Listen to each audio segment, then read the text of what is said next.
ہم new York کے time square میں گھوم رہے تھے۔ ہمارے دو ساتھیوں نے مفلرز خریدنے تھے۔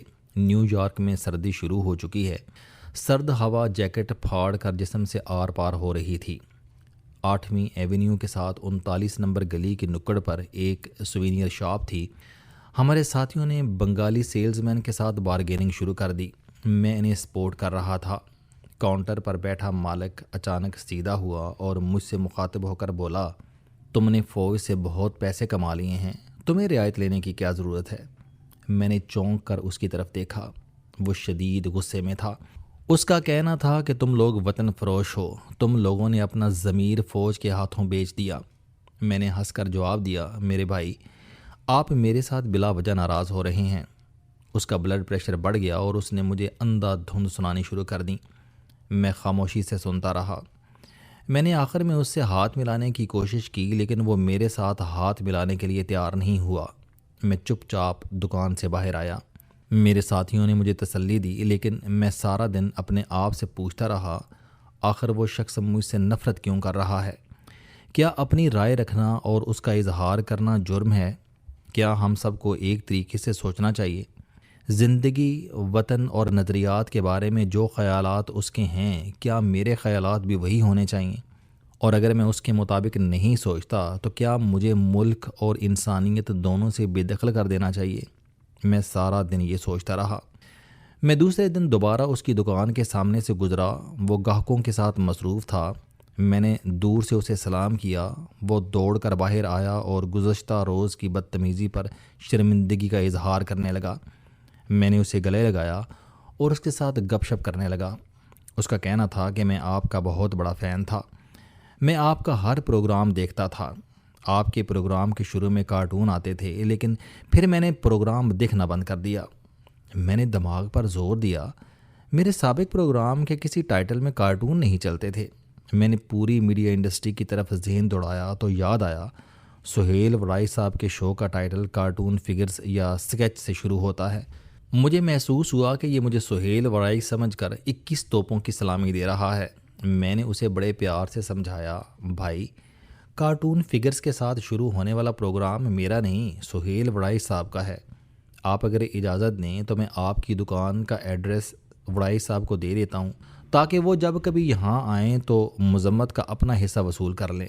وہ تھوڑی دیر سوچتا رہا اور پھر مسکرا کر بولا، سوری، مجھ سے مسٹیک ہو گئی۔ میں نے اس کے بعد اسے عرض کیا، لیکن سہیل ورائی صاحب بھی سیاسی پروگرام نہیں کرتے، ان کا شو منفرد ہے۔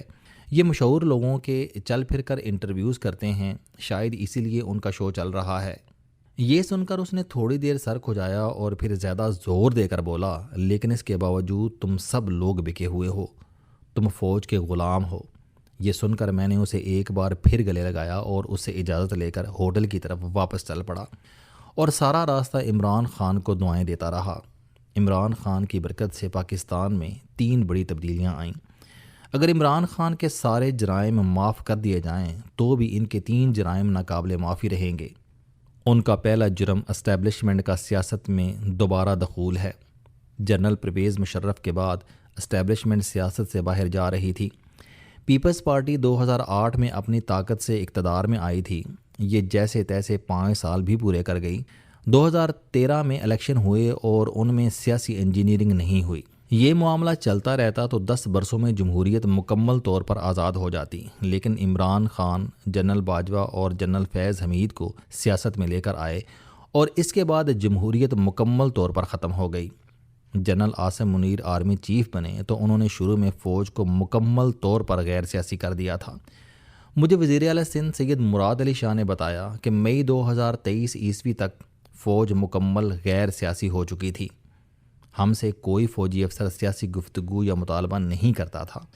سید مراد علی شاہ کی بات غلط نہیں تھی۔ یہ سلسلہ اگر چلتا رہتا تو 2023 کے آخر تک صورتحال مکمل تبدیل ہو جاتی، لیکن عمران خان کے سوشل میڈیا بیانیے اور مظاہروں نے ملک کی مت مار کر رکھ دی۔ آخری کسر 9 مئی نے پوری کر دی۔ اس کے بعد اسٹیبلشمنٹ پوری طاقت سے واپس آئی اور اب اس کے واپس جانے کے تمام راستے بند ہو چکے ہیں۔ عمران خان آج بھی روز سوشل میڈیا کے ذریعے ان بند راستوں کے سامنے پتھروں کی دیواریں بناتا چلا جا رہا ہے اور یہ عمران خان کا ناقابل معافی جرم ہے۔ عمران خان کا دوسرا جرم ملک کی دونوں روایتی سیاسی جماعتوں نون لیگ اور پیپلز پارٹی کو دوبارہ زندگی دینا ہے۔ یہ اپنی مدت پوری کر چکی تھیں۔ پیپلز پارٹی کو آصف علی زرداری نے تقریباً زمین میں گاڑ دیا تھا اور میاں نواز شریف کی سیاست نون لیگ کو دفن کر چکی تھی، لیکن عمران خان کی وجہ سے یہ لوگ واپس بھی آئے اور یہ ازل کے دشمن اب اکٹھے اقتدار کو انجوائے بھی کر رہے ہیں۔ عمران خان روز ان کے باہمی جوڑ میں ایلفی ڈال کر اسے مضبوط سے مضبوط بھی بناتا جا رہا ہے، اور عمران خان کا تیسرا ناقابل معافی جرم بدتمیز کلچر ہے۔ اس نے پوری قوم کو بدتمیز بنا دیا۔ لوگوں کے گلے پڑ رہے ہیں۔ میاں نواز شریف سے ہزار اختلاف، لیکن عمران خان کے دور میں لندن میں شریف فیملی کے گھر کے سامنے کیا ہوتا رہا؟ مریم اورنگزیب کے ساتھ آکسفورڈ اسٹریٹ اور عطا تارڑ کے ساتھ برطانیہ میں کیا ہوا؟ عمرہ کے دوران مسجد نبوی صلی اللہ علیہ وآلہ وسلم میں وفاقی وزراء کے ساتھ کیا کیا گیا؟ اور آج سے چند دن قبل شاہ زیب خانزادہ کے ساتھ ان کی بیگم کے سامنے کیا سلوک کیا گیا؟ آپ کوئی بھی سوشل میڈیا ایپ کھول لیں اور نیچے کمنٹس پڑھنا شروع کر دیں، آپ کی آنکھوں کو شرم آ جائے گی، لیکن لکھنے والوں کو ذرا برابر شرم نہیں آتی۔ اس کلچر کا صرف اور صرف ایک شخص ذمہ دار ہے اور اس کا نام عمران خان ہے۔ آپ 2025 سے 2014 تک پیچھے سفر کرنا شروع کریں، آپ کو عمران خان جگہ جگہ یہ اعلان کرتا نظر آئے گا، یہ لوگ گلی میں نہیں نکل سکیں گے، شادیوں اور جنازوں میں شریک نہیں ہو سکیں گے، یہ مسجدوں میں نماز نہیں پڑھ سکیں گے، اور یہ ہوا۔ کیا یہ کلچر درست ہے؟ اگر ہاں تو پھر مبارک ہو، ہم ایک اصلی اور سچی ریاست مدینہ بنانے میں کامیاب ہو چکے ہیں، اور اگر یہ غلط ہے تو پھر ہمیں ذمہ داروں کا تعین کرنا ہوگا، اور ان ذمہ داروں میں جنرل آصف غفور اور جنرل فیض حمید بھی شامل ہیں۔ یہ زمبیز ان لوگوں نے عمران خان کے ساتھ مل کر تخلیق کیے، اور یہ آخر میں فوج ہی کے گلے بھی پڑ گئے۔ انہوں نے شہداء کی یادگاریں بھی نہیں چھوڑیں، اور یہ جب تک نعوذ باللہ پاکستان پر مودی قابض نہیں ہو جاتا، ان کے کلیجوں میں ٹھنڈ نہیں پڑے گی۔ مجھ سے ایک بار ملک کی ایک طاقتور شخصیت نے 2 سوال کیے تھے۔ ایک، عمران خان کیا چیز ہے؟